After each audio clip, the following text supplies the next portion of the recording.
비오는 오후 서울 외곽의 오래된 골목.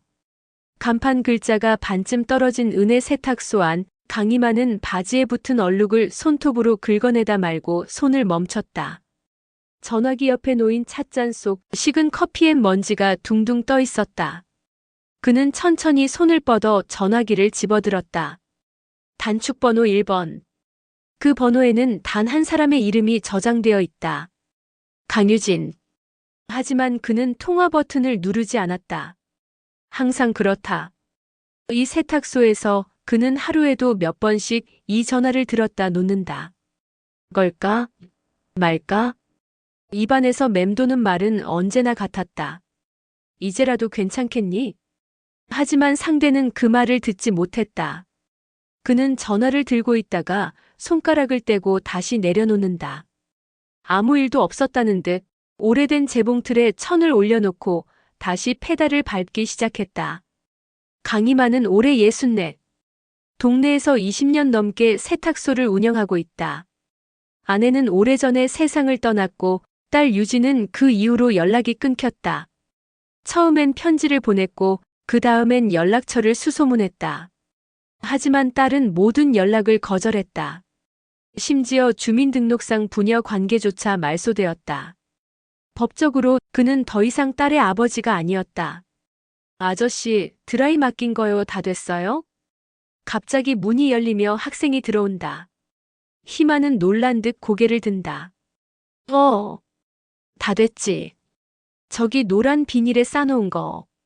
학생은 웃으며 봉지를 받아든다. 문이 다시 닫히고 조용한 공기가 돌아오면 희만은 다시 그 전화기를 쳐다본다. 그 속엔 말 한마디를 전하지 못한 시간들이 쌓여 있다.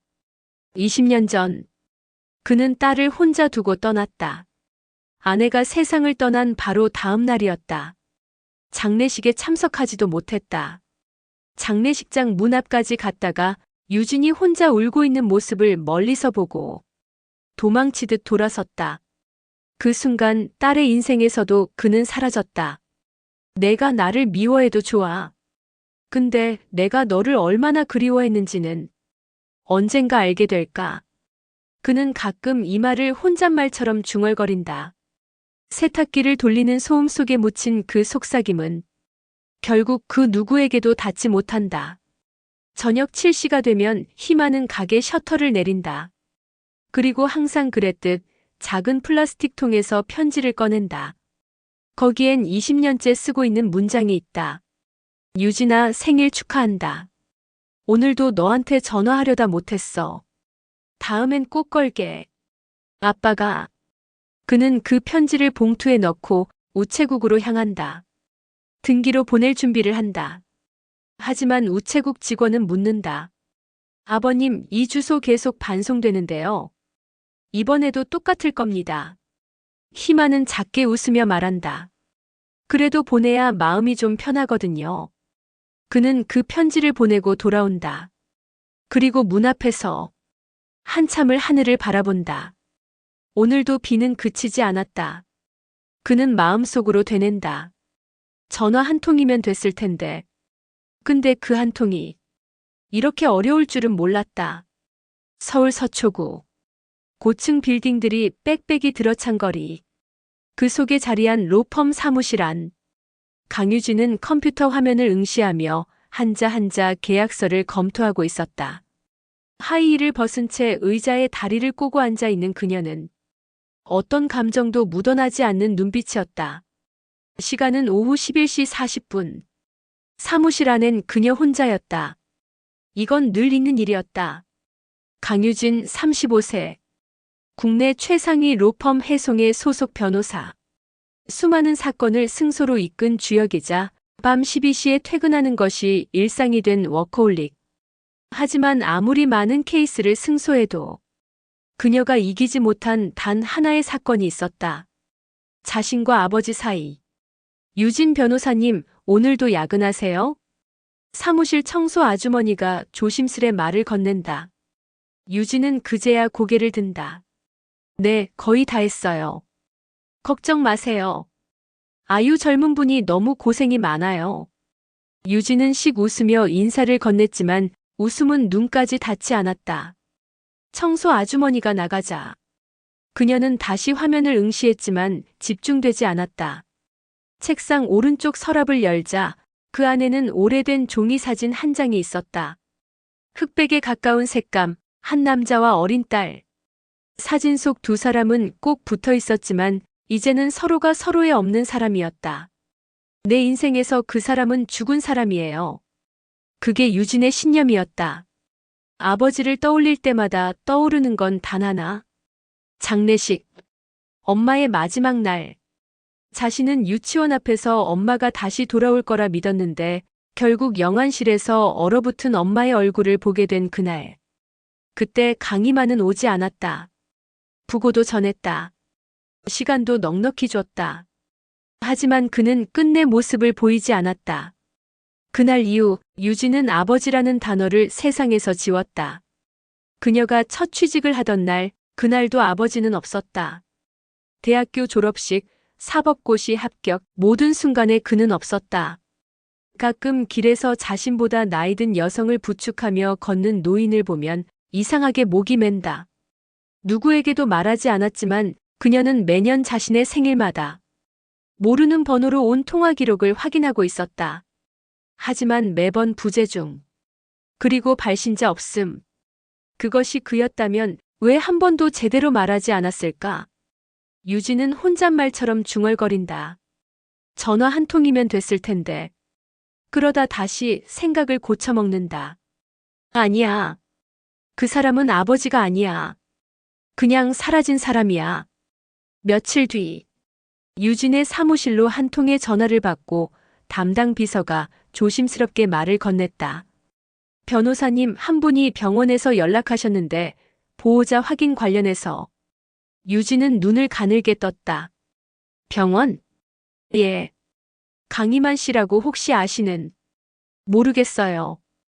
다시는 연락하지 말라고 하세요. 말이 끝나기도 전에 유진은 책상 위에 놓인 파일을 덮었다. 숨이 턱 막혔지만 고개를 빳빳이 들었다. 나는 그 사람한테 부모라는 단어 이미 지웠어요. 그날 밤 유진은 집에 돌아와 샤워를 마치고 침대에 앉았다. 핸드폰을 확인하자 알 수 없는 번호로부터의 부재중 통화. 그리고 보낸 사람 없는 문자 하나. 그때 못해준 말, 이제라도 괜찮을까? 그녀는 핸드폰을 내려놓는다. 그리고 처음으로 울지 않고 잠들지 못하는 밤을 보냈다. 다음 회 예고 제3장. 어디서부터 틀어졌을까? 20년 전 딸의 장례식장을 눈앞에 두고 돌아섰던 남자. 그는 왜 그렇게 사라졌고 왜 이제서야 말을 꺼내려는 걸까? 강희만은 가끔 묻는다. 내가 유진이를 버린 걸까? 아니면 유진이가 날 떠난 걸까? 그는 그 차이를 명확히 말할 수 없었다. 하지만 확실한 건 그날 이후부터 그는 스스로를 사람이라 부르지 못했다. 그날, 20년 전 아내가 세상을 떠난 날, 서울 한 대학병원 중환자실 앞 의자에 앉아 강희만은 지폐 뭉치를 쥔 채 한없이 고개를 숙이고 있었다. 아내는 암 3기 진단을 받은 지 넉 달 만에 무너졌다. 치료비는 턱없이 부족했고 일용직을 전전하던 그는 더는 돈을 빌릴 곳도 없었다. 결국 그는 사채를 택했다. 그 결정이 그의 가족을 끝장낼 줄은 몰랐다. 장례식장. 유진은 검은 원피스를 입고 덩그러니 영정 사진 앞에 앉아 있었다. 그녀는 그때 15이었다. 강희만은 문 밖에 서서 딸을 보고도 들어가지 못했다. 머릿속엔 온통 숫자뿐이었다.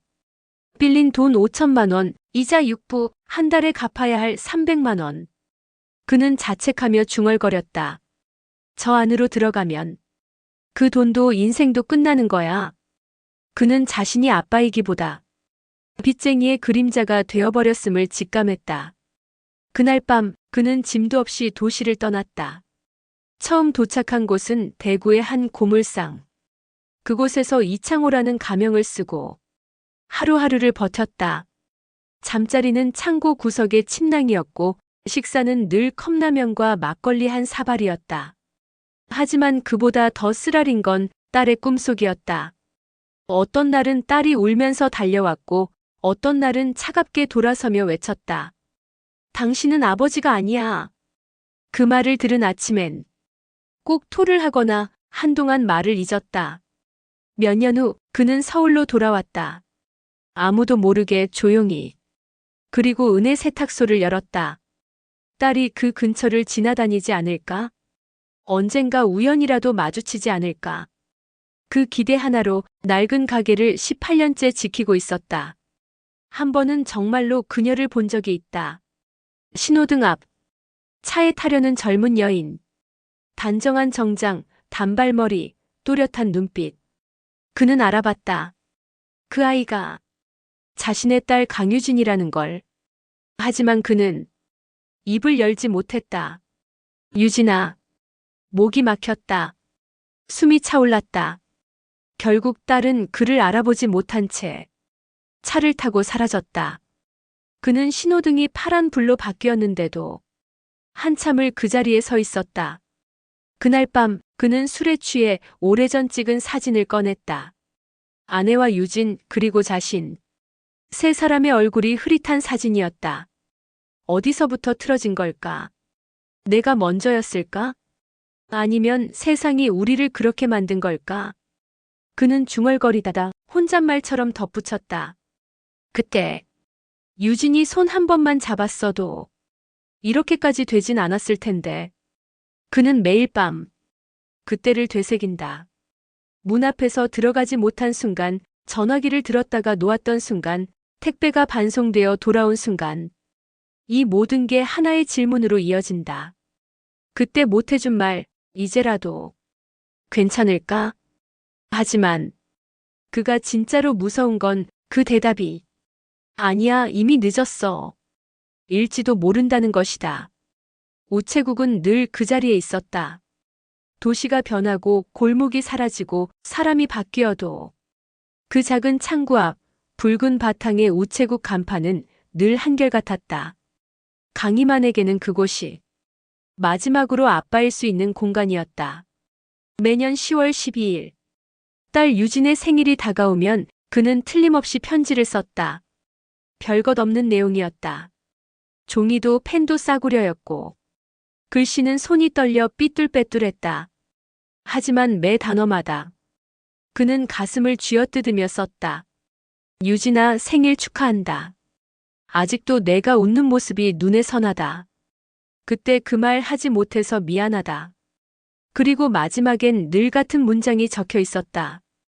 이제라도 괜찮겠니? 희만은 편지를 정성스레 접고 작은 선물 하나를 함께 넣었다. 때론 인형, 때론 다이어리, 작년엔 중고로 구한 작은 음악 오르골. 그는 아는 게 없어서 늘 마음으로 골랐다. 유진이 어릴 때 이런 거 좋아했었지. 이런 색 좋아했었는데. 혼잣말처럼 중얼거리며. 하지만 문제는 늘 우체국 창구에서 벌어졌다. 아버님, 이 주소지 현재 사용 안 하세요. 이거 몇 년째 계속 반송되는데 아시죠? 창구 직원은 더 이상 희만을 놀라워하지 않았다. 그는 매년 이맘때마다 같은 주소로 택배를 보내고 며칠 뒤 그대로 돌아오곤 했다. 희만은 멋쩍게 웃으며 말했다. 혹시 모르잖아요. 이번엔 받아줄 수도 있지 않겠어요? 직원은 묻지 않았다. 그저 말없이 무게를 재고 운송장을 붙였다. 며칠 뒤 그 택배는 반송됐다. 포장도 뜯기지 않은 채. 수취인 불명이라는 도장이 붉게 찍힌 채. 그는 상자를 풀지도 않았다. 책상 위 한쪽 구석엔 그동안 반송된 택배 박스들이 차곡차곡 쌓여 있었다. 그 위엔 시간이 쌓여 있었고 침묵이 눌러앉아 있었다. 어느 날 편지를 넣기 위해 문구점에 들른 희만은 고급 펜 하나를 집었다. 가격은 무려 2만 원. 그에겐 한 끼 식사 4번을 참아야 살 수 있는 금액이었다. 그런데 그 펜을 들고 있자니 왠지 자신이 아버지처럼 느껴졌다. 딸한테 보내는 편지는 이 정도는 돼야지. 주인 할머니가 물었다. 아드님이 결혼하나 봐요? 아니요, 생일입니다. 딸 생일이요. 5g 많이 컸겠네요. 희마는 말없이 고개를 끄덕였다. 컸겠지가 아니라 이제 35. 아빠 없이 큰 시간만 35해였다. 편지를 쓰는 밤이면 희마는 꼭 라디오를 켰다. 이유는 없다. 그냥 사람 목소리라도 들으려는 심정이었다. 사연 소개 코너에서 한 남자가 사연을 보냈다. 20년 전에 딸을 버렸습니다. 후회하며 매년 편지를 쓰고 있습니다. 이제라도 읽어주면 좋겠다는 마음으로. 순간 희마는 눈을 감았다. 혹시 저 사람도 나일까? 세상 어딘가에 자기처럼 말을 못 꺼낸 아버지들이 있다는 사실이 그를 조금 안도하게 했다. 그리고 그날 밤 그는 다시 택배를 포장했다. 이번에는 반송 금지라고 큼직하게 적었다. 그게 무슨 의미냐고 누가 물으면 그는 이렇게 대답할 것이다. 딸이 안 받아줘도 좋아요. 근데 그 편지만큼은 세상 어딘가에 존재했으면 해요. 그게 내가 아직도 아빠라는 마지막 증거 같거든요. 서울 도봉구. 은혜 세탁소의 셔터가 올라간 건 오전 9시 15분이었다. 강희만은 평소보다 조금 늦었다. 평소 같으면 8시 반엔 꼭 문을 열던 그였지만 오늘따라 숨이 가빴다. 그는 한참을 문 앞에 서서 손에 든 열쇠를 쥔 채 호흡을 가다듬었다. 어제 밤에 소화가 잘 안 됐더니 그 여파인가. 하지만 그건 단순한 체기가 아니었다. 희만의 가슴 안쪽은 이미 오래전부터 망가지고 있었다. 세탁기를 돌리던 중 갑자기 오른팔이 저릿하게 감각을 잃었다. 그리고 바로 가슴 한가운데를 망치로 내려치는 듯한 통증이 밀려왔다. 손에 들고 있던 셔츠가 바닥에 떨어졌고 그는 허리를 숙이기도 전에 한쪽 무릎을 꿇고 주저앉았다. 세탁소 유리문을 바라보며 그는 간신히 문을 두드렸다. 누구 없어요? 목소리는 갈라졌고 손가락은 이미 덜덜 떨리고 있었다. 그의 얼굴은 땀과 창백함으로 뒤범벅이었다. 그리고 모든 것이 서서히 어두워졌다. 다음 장면은 병원 천장의 형광등이었다. 선생님, 의식 돌아왔습니다. 희미하게 들려오는 의료진의 목소리. 그리고 그 옆엔 코와 입에 산소호흡기를 단 자신이 있었다. 희마는 눈을 끔뻑이며 중얼거렸다. 내가 죽은 건가요? 간호사가 고개를 저었다. 아니에요. 심근경색이에요. 응급조치 잘 받으셨어요. 그는 숨을 들이쉬었다. 그리고 조용히 말했다. 가게는요? 세탁소. 간호사는 부드럽게 웃었다. 그보다 먼저 연락하실 가족 있으세요? 그 순간 강희만의 표정이 굳었다. 가족. 너무 익숙해서 너무 낯선 단어. 그는 고개를 돌린 채 한참을 침묵하다. 작게 대답했다. 딸이 있는데요. 그 애는 날 모릅니다. 그럼 보호자 연락처 있으시면 알려주세요. 희마는 망설였다. 몇 번을 삼키고 나서야 작은 목소리로 말했다. 강유진. 10-7. 그는 생전 처음 딸의 번호를 타인에게 말로 뱉었다. 그 한 줄을 말하는데 심장이 더 아프게 뛰었다. 몇 시간 후 서울 강남의 로펌 해송. 강유진은 상담 일정을 마치고 사무실로 돌아오던 중이었다. 비서가 다급히 다가와 말을 걸었다. 변호사님, 병원에서 연락이 왔어요. 유진은 순간 눈을 찌푸렸다. 병원이요? 응급환자 보호자 확인이라고 했는데 연락처를 남기신 분이 강희만 씨래요. 그 이름을 듣는 순간 유진의 손이 멈췄다. 비서는 덧붙였다. 혹시 아시는 분이신가요? 유진은 숨을 고르며 대답했다. 아니요. 모르는 사람입니다. 그녀는 그대로 사무실 안으로 들어갔다. 하지만 도어가 닫히는 순간 주먹을 꽉 쥐었다. 집으로 돌아온 밤. 유진은 샤워를 마치고 침대에 누워 휴대폰을 들었다. 확인하지 않은 번호 한 통. 발신지 도봉구 소재 병원. 그녀는 망설이다 통화 버튼을 눌렀다.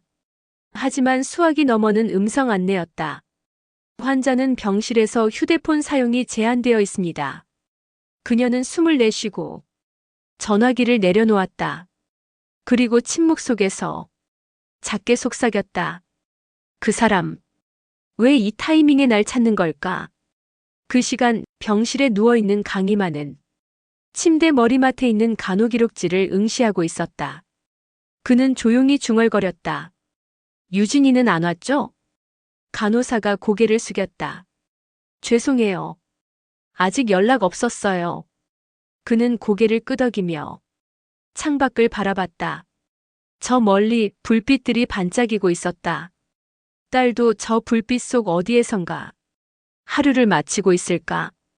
누군가의 손을 잡고 있을까? 그에게 하지 못했던 말을 누군가에겐 하고 살고 있을까? 그는 가슴에 남은 산소 호스를 손으로 잡았다. 유진아, 이제라도 괜찮니? 내가 내 이름 부르면 대답해 줄 수 있겠니? 그리고 그는 조용히 눈을 감았다. 서울 강남. 회색빛 유리 건물들 사이. 도시의 소음은 늘 일정한 진폭으로 이어지고 있었다. 강유진의 삶도 그랬다. 흔들림 없이, 감정 없이, 오직 앞만 보고 달리는 레일 위. 그런데 그날 오후 그녀의 사무실에 예고 없이 한 남자가 찾아왔다. 강유진 변호사님 계세요? 로펌 리셉션에 낯선 중년 남성이 서 있었다. 손에는 작은 종이 상자를 들고 있었고 옷차림은 평범했지만 그 눈빛엔 이상한 진심이 묻어 있었다. 택배 기사입니다. 직접 전달 부탁받아서요. 리셉션 직원은 눈을 찌푸렸다. 택배는 보통 리셉션에서 받습니다. 보내신 분이 꼭 직접 전해달라고 했습니다. 받으시면 아마 아실 거라고. 결국 그는 잠시 후 유진의 책상 앞에 섰다. 유진은 서류를 넘기다 말고 고개를 들었다. 누구시죠? 제가 보낸 건 아닙니다. 전 전달만 하는 사람입니다. 뭐요? 그냥 박스 하나. 안에 뭐가 들었는지는 저도 모릅니다. 남자는 상자를 조심스럽게 책상에 올려놓고 고개를 숙인 뒤 돌아섰다. 유진은 그제야 박스를 바라보았다. 작고 낡았고 어디선가 먼지를 털어낸 듯한 흔적이 느껴졌다. 발신인 강희만. 주소 도봉구동 은혜세탁소. 그 이름에 유진의 손이 멈췄다. 잠시 동안 그녀는 그 상자를 열지 못했다. 그 앞에서 서류를 다시 넘기고 전화기를 몇 번 만지작거리다 결국 천천히 테이프를 뜯었다. 안에는 작은 인형 오르골 하나가 들어 있었다.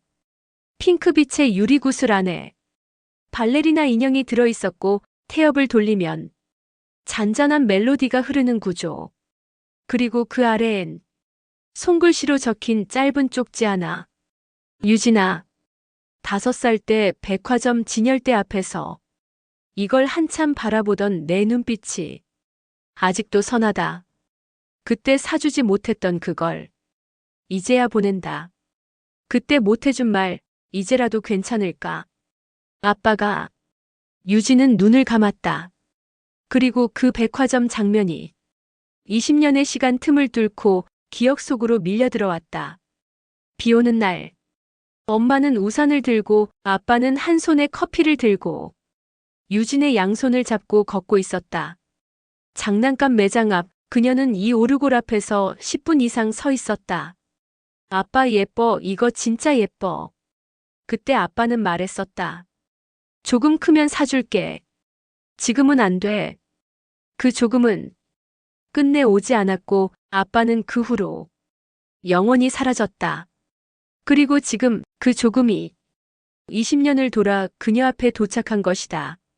유진은 오르골을 조심스레 꺼내 태엽을 돌렸다. 캐논 변주곡이 조용히 흘러나왔다. 사무실의 모든 소리가 멈춘 듯했다. 그녀는 처음으로 아버지의 이름을 입으로 중얼거렸다. 강희만. 그 말 한마디에 그녀는 숨이 막혔다. 지워졌다고 믿었던 이름이 그녀의 가슴 속 깊은 곳에서 아직도 살아있다는 걸 알게 되었다. 그날 밤 유진은 창밖을 보며 오르골을 돌렸다. 사무실에서 들고 나온 그것을 책상 위에 올려두고 몇 번이고 태엽을 감았다. 그리고 핸드폰을 들었다. 아버지의 번호는 없었다. 대신 병원에서 걸려왔던 그 수신 기록 하나를 다시 눌렀다. 신호음 2번, 3번. 하지만 연결되지 않았다. 유진은 핸드폰을 내려놓고 혼잣말처럼 말했다. 이제라도 그 사람이 맞다면 조금은 듣고 싶어요. 그때 못한 말들. 그 시각 강희만은 병실 침대에 누워 있었다.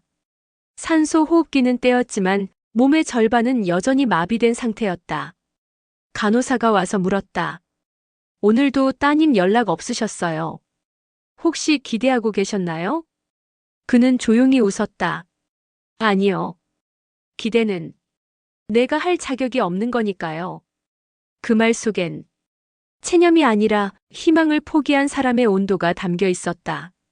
지하철 1호선 도봉역.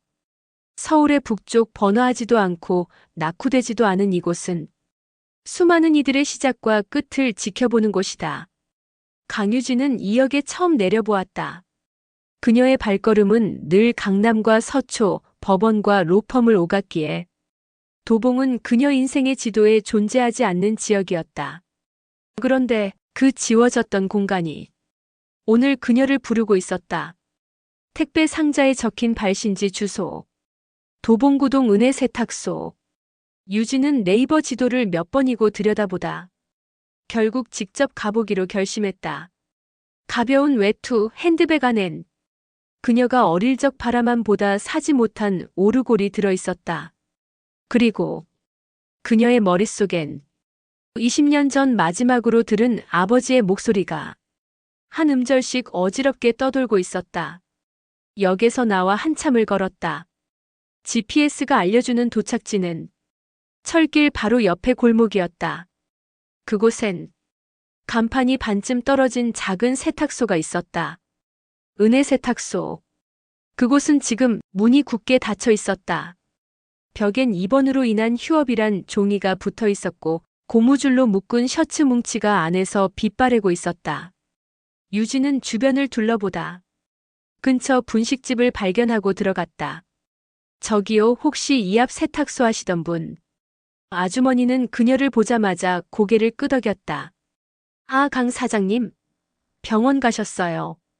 쓰러지셔서 큰일 날 뻔했지. 혹시 지금 병원에? 아니요. 어제 퇴원하셨어요. 매일 저녁 도봉역 앞 벤치에 앉아 계세요. 늘 같은 시간에요. 도봉역. 해는 지고 있었고 전철이 지나갈 때마다 플랫폼은 진동했다. 그리고 그 진동 속에 한 남자의 등이 보였다.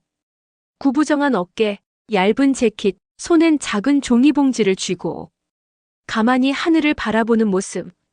그 모습이 이상하게도 너무 익숙했다. 그녀는 천천히 다가갔다. 발소리에 놀란 듯 고개를 든 남자. 강희만이었다. 그 순간 시간이 멈춘 듯 했다. 서로의 눈을 마주쳤다. 하지만 어떤 말도 튀어나오지 않았다. 유진은 말없이 그의 옆에 앉았다. 바로 옆은 아니었다. 약간의 간격, 한 사람의 체온이 겨우 닿지 않을 만큼의 거리. 그 거리 안에 20년이 담겨 있었다. 희만이 먼저 입을 열었다. 왔구나. 그 목소리는 떨렸지만 눈빛은 어느 때보다 단단했다. 유진은 대답하지 않았다. 말없이 가방에서 오르골을 꺼내 그의 무릎 위에 올려놓았다. 이거 받았어요. 희만은 손끝으로 그것을 만져보다 조심스럽게 태엽을 돌렸다. 발레리나 인형이 천천히 돌기 시작했다. 조용한 멜로디가 울려 퍼졌다. 두 사람은 아무 말도 없이 그 소리를 들었다. 한참 후 유진이 입을 열었다. 그날 왜 안 왔어요? 희만은 말없이 고개를 숙였다. 대신 손에 들고 있던 종이봉지를 그녀에게 내밀었다. 안엔 잘 익은 호박죽 한 통과 손으로 직접 쓴 편지 한 장이 들어 있었다. 오늘 내 생일이잖니? 그 말에 유진의 눈가가 흔들렸다. 내 생일. 알고 있었어요? 하루도 잊은 적 없었다. 그 말에 유진은 끝내 눈물을 흘렸다. 그런데 왜 한 번도 내 이름을 불러주지 않았어요? 희만은 작게 중얼거렸다. 너한테 부를 자격이 없다고 생각했거든. 잠시 후 기차 한 대가 역을 통과하며 굉음을 내며 달렸다. 그 소음 속에서 두 사람은 서로를 향해 고개를 돌렸다. 그날 도봉역 벤치 위. 두 사람은 20년 만에 처음으로 나란히 앉았다. 그리고 아무 말도 없이 서로의 체온을 느끼고 있었다. 도봉역. 기차 한 대가 휙 소리를 내며 지나간 뒤 잠시 주변이 고요해졌다. 도심의 소음이 잠깐 쉬어가는 틈. 그 사이 강희망과 강유진의 시선은 마주한 채 멈춰 있었다. 말이 많은 상봉은 오히려 가볍다. 하지만 지금 이 순간은 너무 무겁고 너무 늦었다. 강유진은 호흡을 가다듬었다. 마치 숨을 크게 들이쉬지 않으면 입 밖으로 쏟아질 감정이 너무 많을 것 같아서였다. 그날 장례식장이었어요. 희만의 눈동자가 흔들렸다. 사람들이 모두 묻더군요. 아빠는 왜 안 왔냐고. 왜 전화 한 통 없었냐고. 그녀의 말은 낮고 또렷했다. 나는 그 질문에 한마디도 대답할 수 없었어요. 희만은 입을 열지 못했다. 말이 목구멍까지 차오르다. 무릎 아래로 내려가는 느낌이었다. 내가 얼마나 그 자리에만 서 있었는지 알아요? 영정 사진 옆에 서서 계속 고개만 숙였어요. 아빠가 올까봐. 그날 난 갔었다. 유진의 눈이 커졌다. 뭐라고요? 영안실 건물. 너한테는 안 보이는 구석에 서 있었어. 거짓말하지 마요. 정말이야. 그렇게 말하면 내가 용서할 거라고 생각해요? 아니, 용서받을 수 없다는 거 알아. 희만은 주먹을 꼭 쥐었다. 문 앞까지 갔었어. 근데 너를 보고 울고 있는 너를 보는데 난 거기 들어갈 자격이 없다고 생각했어. 자격이요? 유진은 피식 웃었다. 그럼 엄마 장례식장에 오지 않은 이유가 그럴듯한 양심 때문이라는 거예요? 두려웠어. 희만의 목소리가 떨렸다. 내가 나를 미워할까봐. 그런 얼굴을 보고 싶지 않았어. 그 말에 유진은 한참을 입을 꾹 다물고 있었다. 바람이 불어왔다. 낙엽이 발밑에서 나뒹굴었다. 그녀는 잠시 눈을 감았다가 말했다. 아니에요. 그건 자기 자신이 보기 싫었던 거겠죠. 희만은 고개를 숙였다. 반박하지 않았다. 난 아빠가 필요했던 게 아니에요. 나를 버린 그 사람이 어디서 어떻게든 살아있단 걸 확인하고 싶었어요. 난 죽은 줄로 알았다고요. 그 말에 희만의 어깨가 들썩였다. 그는 고개를 떨군 채 입을 열었다. 사과하고 싶어. 사과요? 말로 다 할 수는 없지만 그래도 내 인생에서 가장 힘들었던 날, 내 손을 잡아주지 못한 거, 그게 내 평생의 죄야. 유진은 아무 말도 하지 않았다. 그 대신 가방에서 종이 한 장을 꺼냈다. 접힌 모서리, 빛바랜 잉크. 이거 작년 내 생일날 보내셨던 거죠? 희만은 그걸 보고 놀란 듯 고개를 끄덕였다. 반송된 줄 알았는데 회사에 주소 등록이 안 돼 있었어요. 퇴사한 직원이 주소지에 몰래 입력해서 우연히 제 손에 들어왔죠. 그걸 읽었니? 유진은 조용히 고개를 끄덕였다. 그리고 그 편지를 읽고 처음으로 눈물을 흘렸어요. 그들은 다시 침묵에 빠졌다.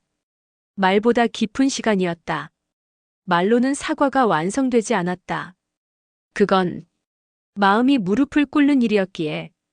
그때 희만이 자리에서 조용히 일어섰다. 주머니에서 작은 접이식 종이방석을 꺼내더니 유진 앞에 무릎을 꿇었다.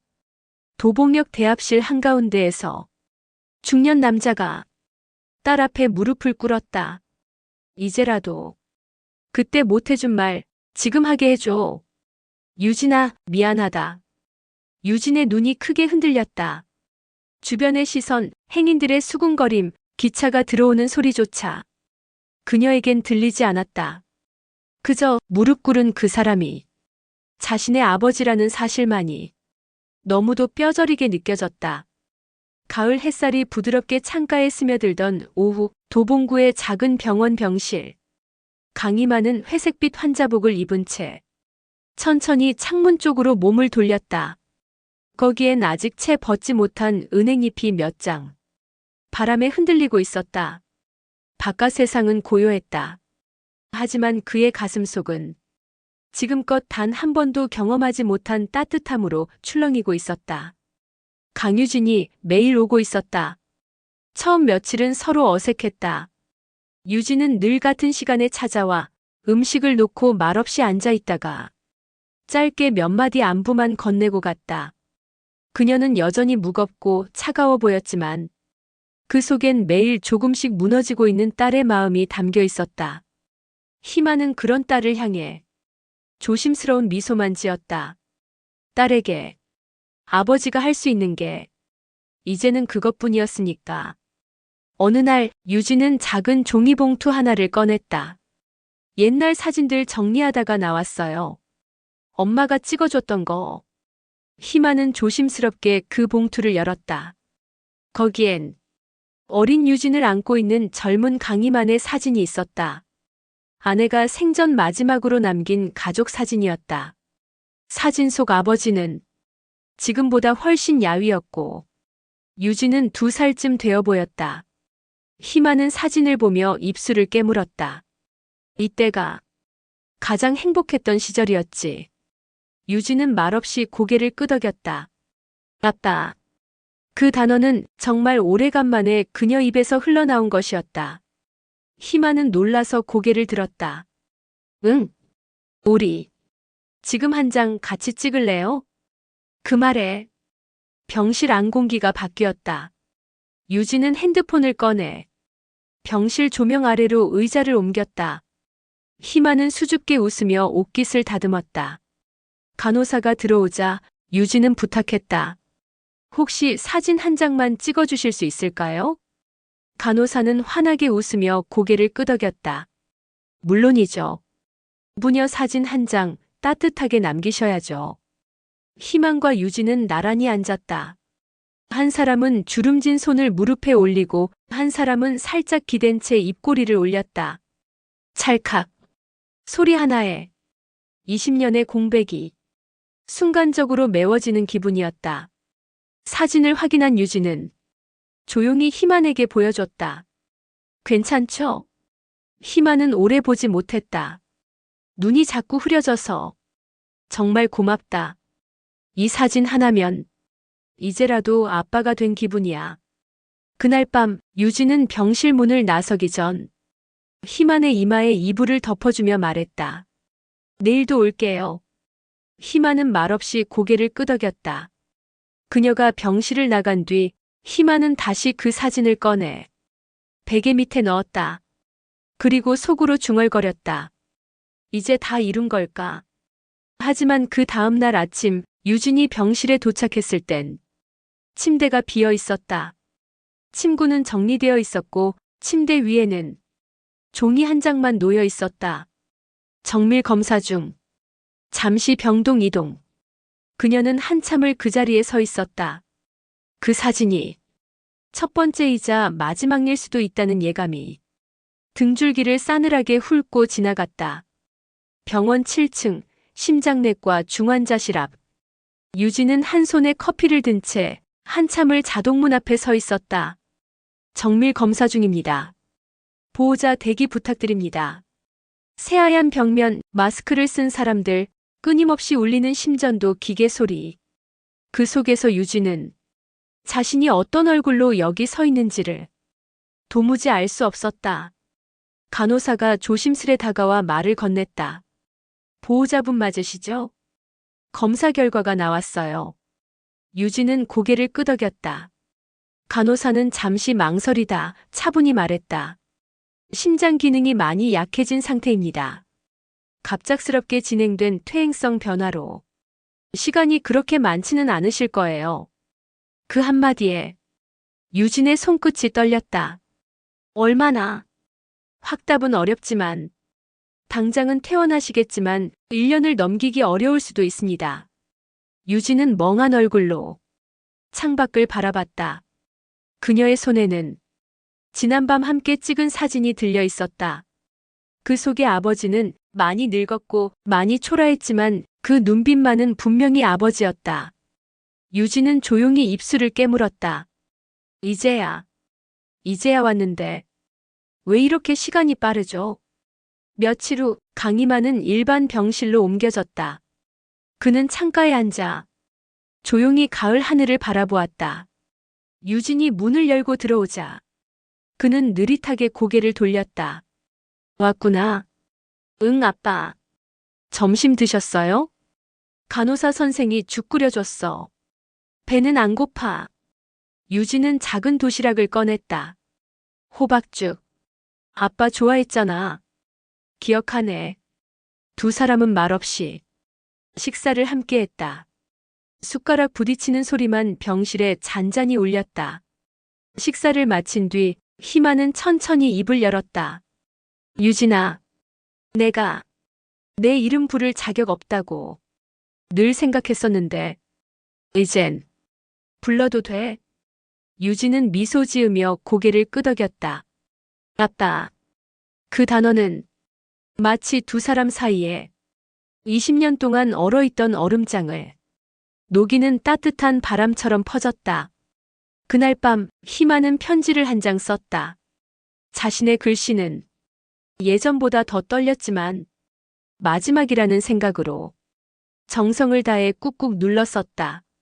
유진아, 세탁소 간판을 내린 날 내 인생의 불빛도 꺼진 줄 알았다. 그런데 내가 왔고 내 인생에 다시 전등이 켜졌다. 그때 못해준 말 이제라도 괜찮다고 말해줘서 정말 고맙다. 아빠가 며칠 뒤 도봉역 앞 희만은 휠체어를 탄 채 유진의 손을 잡고 처음이자 마지막으로 역 광장을 한 바퀴 돌았다. 여기서 처음 만났지. 응. 20년 만에 우연 같았던 필연. 그날 내가 널 놓치지 않았다면 어땠을까? 그럼 지금 이 시간은 없었겠지. 희만은 유진을 바라보며 작게 웃었다. 맞아. 지금 이 순간이 제일 좋다. 나도 그래, 아빠. 그날 두 사람은 역 광장에 있는 사진 부스에서 마지막 사진 한 장을 남겼다. 한 장은 유진이 지갑에, 한 장은 희만이 가슴 주머니에 넣었다. 그로부터 3달 뒤 겨울이 왔다. 유진은 희만의 장례식에서 오르골을 유리관 위에 올려두었다.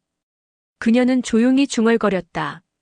아빠, 그때 못해준 말 이제라도 해줘서 고마워요. 그리고 영상의 마지막 자막엔 이렇게 흐릅니다. 사람은 누군가의 인생에서 너무 늦게 돌아올 수 있지만 사과는 언제라도 누군가의 마음을 다시 열 수 있다. 그때 못해준 말 이제라도 괜찮다고 말해줘서 고맙습니다.